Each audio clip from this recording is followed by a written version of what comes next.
अस्सलाम वालेकुम dear students, hope you are well.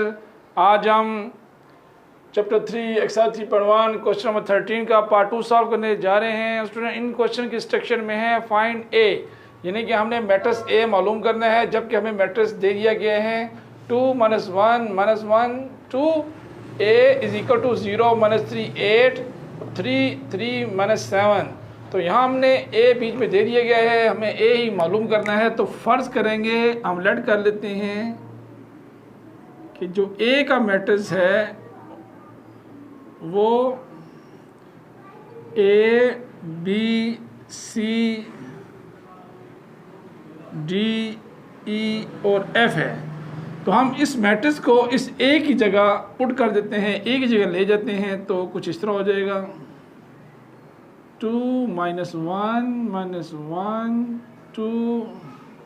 अब ए की जगह ये ए का मैट्रिक्स जो हमने सपोज किया था उसको ले आते हैं, A B C D E F, और इक्वल लगा के जो वैल्यू जो मैट्रिक्स बाद में है वो हम लिख देंगे 0 - 3 8 3 3 - 7। ये मैट्रिक्स हमने यहाँ लिख दिया। अब ये दो मैट्रिक्स हैं, आपस में प्रोडक्ट हो रहे हैं, तो ये हम लिख सकते हैं 2 को a से मल्टीप्लाई करेंगे तो वैल्यू मिलेगी 2a। इसी तरह -1 को d से करेंगे तो -d। इसी तरह 2 को b से मल्टीप्लाई करेंगे तो 2b, और प्लस माइनस का 1e। इसी तरह 2 को हम c से मल्टीप्लाई करेंगे तो वैल्यू मिलेगी 2c और -1f, क्योंकि हमने -1 को f से मल्टीप्लाई कराया था तो f की वैल्यू मिलेगी। यहाँ हम ये मैट्रिक्स को क्लोज करेंगे, तो फिर दोबारा नेक्स्ट सेकेंड रो को तमाम कॉलम के साथ मल्टीप्लाई करेंगे तो -1 को a से जब मल्टीप्लाई करेंगे तो बनेगा -a। 2 को d के साथ करेंगे तो प्लस का 2d, जो कि फार्मूले में प्रोडक्ट में प्लस आता है। इसी तरह -1 b प्लस 2e। इसी तरह -1 का मल्टीप्लाई करेंगे c के साथ तो माइनस का c बनेगा, और प्लस का आ जाएगा 2f। और नेक्स्ट जो वैल्यू है वो हम एज इट इज़ जो मैट्रिक्स था उसके आगे लिख देंगे 0 - 3 8 3 3 - 7। हमें सेम वैल्यू मिल चुकी है जो हमने नीचे उतार दी है। तो देखिए यहाँ पे 1 2 3 4 5 6 इंटीजर्स मैट्रिक्स के अंदर, और यहाँ पे भी 1 2 3 4 5 6 बीच में इक्वल है। तो हम लिख सकते हैं कंपेयरिंग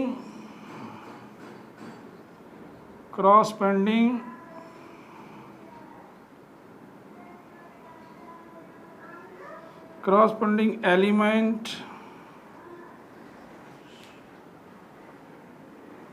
तो 2a - d 2a - d is equal to 0। इसी तरह सेकेंड वैल्यू लिख लेते हैं जो कि a और d वाली हो, तो -a plus 2d is equal to 3।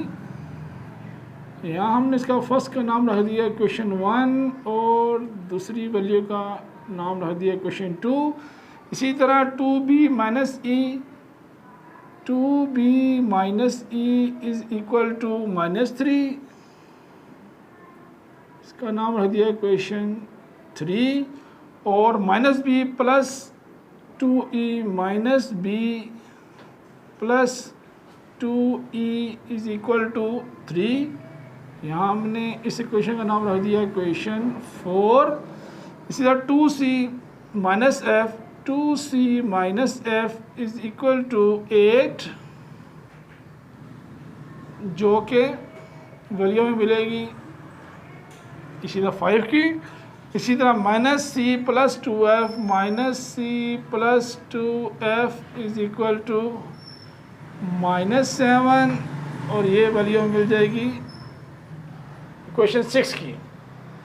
तो हमने तमाम जो वैल्यूज कंपेयरिंग क्रॉसपेंडिंग किया तो वो हमें 6 क्वेश्चन की सूरत में वैल्यू मिल चुकी हैं। अब हमने step by step in value को सॉल्व करना है, आंसर लेके आना। तो पहले दो वैल्यू को देखें, ए है, बी डी और डी है।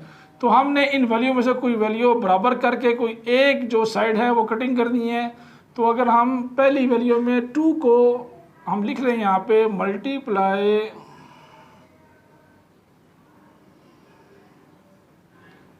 मल्टीप्लाई इक्वेशन 1/2 and add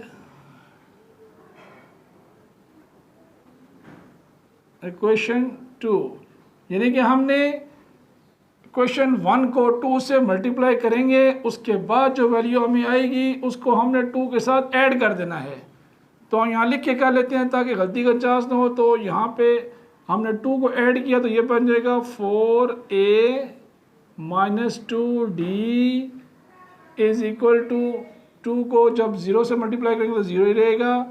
इसी तरह नीचे जो वैल्यू थी वो सेम रहेगी, +2d इज इक्वल टू 3। तो देखें यहाँ हमने इस वैल्यू को जब प्लस किया तो प्लस करने की सूरत में हमें वैल्यू यहाँ पे ये कट हो रही है और प्लस माइनस माइनस हो गया। यहाँ हमें मिल गया 3a इज इक्वल टू 3, 0 + 3 करेंगे 3 रहेगा। यहाँ पे 3 मल्टीप्लाई है, डिवाइड हो जाएगा और कटिंग करने की सूरत में हमें वैल्यू मिल जाएगी 1। यानी कि ए का जो आंसर आया है वो 1 हमें मिल चुका है यहाँ पे। और हम अब इस ए की वैल्यू को पुट वैल्यू ए इन क्वेश्चन 1 में पुट कर दें तो 2 में पुट कर दें, आंसर तकरीबन एक जैसे ही आता है। तो इसलिए हम क्वेश्चन 1 ही लिख देते हैं। तो 1 के अंदर पुट कर रहे हैं तो देखें क्वेश्चन 1 थी हमारे पास 2 ए की जगह 1 लगा देंगे, -d इज इक्वल टू 0। तो नेक्स्ट हमने 2 1 सा 2 कर लिया, माइनस का डी विल भी सेम 0 रहेगा। अब माइनस का डी यहीं रहेगा, इक्वल के दूसरी तरफ जाके ये -2 बन गया। जबकि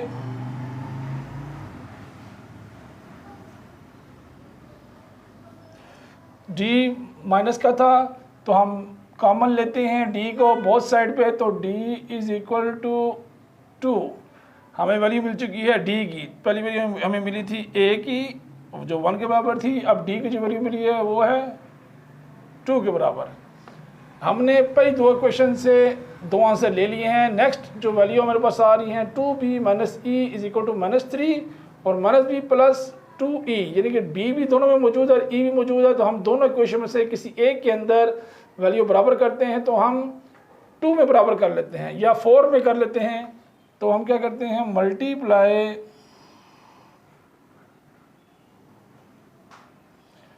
मल्टीप्लाई कर लेंगे इक्वेशन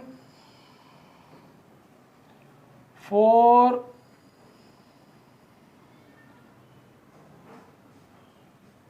बाई 2, 2 से हमने इक्वेशन 4 को मल्टीप्लाई करना है एंड ऐड 4 एंड ऐड 3 कर देते हैं। 3 कर लिया हमने, ऐड 3 में कर देना, यानी कि 4 को हमने मल्टीप्लाई कराना है 2 के साथ और जमा कर देना 3 में। तो यहाँ हम लिख के कर लेते हैं 2b - e is equal to -3 और यहाँ मल्टीप्लाई करा रहे हैं तो माइनस का 2b बन जाएगा और प्लस का 2e आएगा। यहाँ मल्टीप्लाई कराया था तो 4 बन जाएगा। 2 2 ज़ा 4 इज इक्वल टू 3 2 ज़ा 6। तो हमने जो इक्वेशन थी 4 इसको मल्टीप्लाई करा 2 के साथ तो -2b बना प्लस 4e बना और इज इक्वल टू 3 2 ज़ा 6 बन गया। अब यहाँ पे माइनस का 2b और प्लस का 2b कैंसिल हो जाएगा और यहाँ रिमेनिंग वैल्यू में 4 में से हमने 1 निकाला तो मिलेगी हमें 3e is equal to 6 - 3 value मिलेगी हमें 3 की। तो e को जब हम 3/3 के साथ डिवाइड करेंगे तो वैल्यू हमें मिलेगी 1 की। तो हमने e का आंसर निकाल लिया है, यहाँ पे 1 है जिसको हम पुट करेंगे put value E value of E value of E equation. तो वैल्यू ऑफ ई हम इक्वेशन 3 के अंदर पुट कर देते हैं। तो हमने इसको इक्वेशन 3 में पुट किया तो यहाँ वैल्यू थी हमारे पास 2b माइनस ई। तो 2b है, ई की जगह हम 1 लगाएंगे। ये देखें ई की जगह हमने 1 लगा दिया, इज इक्वल टू -3। तो 2b माइनस का जो 1 था इक्वल के दूसरी तरफ जाके प्लस का बन गया, और यहाँ ये वैल्यू मिल गई हमें 1 की प्लस की। तो 2b इज इक्वल टू -2, और यहाँ हम कटिंग करते हैं तो हमें वैल्यू मिल जाती है b की 1 की वैल्यू मिलती है हमें। जब हम सॉल्व करते हैं तो क्योंकि 2 को 2 से डिवाइड करेंगे तो 1 माइनस का हमें मिल जाएगा। तो यहाँ मैं थोड़ा शॉर्ट एक स्टेप कर रही हूँ क्योंकि मेरे पास स्पेस कम है। तो नेक्स्ट क्वेश्चन, अभी हमारे पास क्वेश्चन ए 1 2 3 4 के आंसर आ चुके हैं। अब नेक्स्ट हमने मल्टीप्लाई कराना है, मल्टीप्लाई बाय। अब ये 2 क्वेश्चन रह चुकी हैं 5 और 6, इन दोनों में से किसी एक क्वेश्चन को हम मल्टीप्लाई करा देते हैं। तो इक्वेशन 5 को मल्टीप्लाई कराते हैं बाय 2 एंड इसको ऐड करेंगे इक्वेशन 6 में।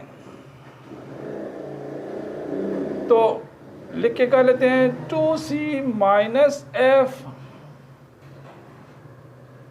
इज इक्वल टू 8, और हमने क्वेश्चन 5 को 2 से मल्टीप्लाई कराना था तो वो मैंने मल्टीप्लाई कराया नहीं है। 2 2 से 4 बन जाएगा, माइनस का 2f आ जाएगा, और इज इक्वल टू 16 हो जाएगा। इसी तरह minus c is equal to 2f plus का 2f है is equal to -7 will be same. यानी जो क्वेश्चन 5 जो क्वेश्चन 6 थी हमारे पास वो बिल्कुल हमने सेम ही रखनी है, सिर्फ 5 को 2 से मल्टीप्लाई कराया था और ऐड कर रही हैं अब 6 में। तो ये देखिए यहाँ पे हमारे पास फिर कटिंग होगी एफ वाली वैल्यूज़, और 4 में से 3 को माइनस करेंगे तो 3c आएगा इज इक्वल टू 7 में से हमने जब निकाले 16 तो हमें वैल्यू मिल चुकी है 9 की। तो c इज इक्वल टू हमें मिल चुका है 3। अब हमने नेक्स्ट स्टेप में जो c की वैल्यू है हमने निकाल चुके हैं। अब c की वैल्यू निकालने के बाद put value c in equation, हम इक्वेशन 5 में ही लगा देते हैं। तो 5 में पुट करते हैं तो वैल्यू हमारे पास 2, तो सेम रहेगा। c की वैल्यू थी हमारे पास 3, और is equal two is minus का आ जाएगा, f की जगह f लगाएंगे, और इज इक्वल टू 8 रहेगा। 2 3 6 minus f is equal to 8, और minus f is equal to 8 minus 6। यहाँ पे 2 आएगा f का जो कि माइनस में था, और f को हम जब माइनस को कॉमन लेंगे तो माइनस का 2 बन जाएगा। अब हमारे पास जो आंसर बने हैं वो 6 आंसर में मिल चुके हैं। जो कि पहला आंसर हमें मिला था वो a is equal to 1, d जो था -2, और e जो था वो 1, b is equal to -1, c is equal to 3, और f इज इक्वल टू हमें ये आंसर मिला था। तो हम इन द लास्ट लिख सकते हैं a इज इक्वल टू, हमें जो a का आंसर मिला वो मिला 1। इसी तरह जो b का आंसर मिला वो हमने यहाँ देखना है, b का आंसर -1, और इसी तरह जो सी का आंसर था 3, डी का आंसर -2, ई का आंसर 1 और एफ का आंसर -2। तो this is our final answer. Thank you very much.